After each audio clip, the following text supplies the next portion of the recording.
রিজু সাধারণত রান্নাঘরে ঢোকে না, কিন্তু আজকেও প্রথম, বিয়ের পর আমাদের প্রথম আমাকে রান্না করে খাওয়াবে বলেছে, তাও আবার চিকেন নিজে হাতে রান্না করে খাওয়াবে। যদিও জোগাড়জান্তিগুলো আমরাই করে দিচ্ছিলাম, মা আমি। দিনটা ছিল রবিবার, ওই জন্য ফুরফুরে মেজাজ নিয়ে ব্যাটা রান্না করতে শুরু করেছে।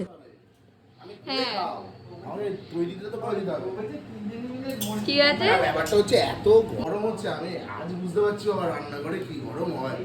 দেখেছো? সব মেয়েদেরকে আমার প্রণাম।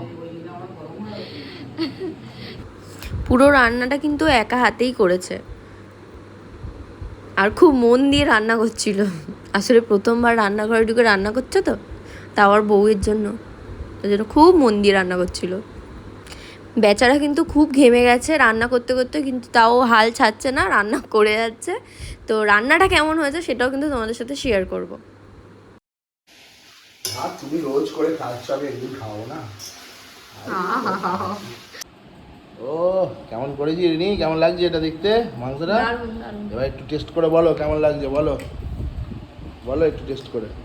উচ্চ চচ্চড়িও হয়েছে, কিন্তু সেটা রেখে দিয়েছি, আগে টেস্টটা করে দেখি কেমন হয়েছে। হ্যাঁ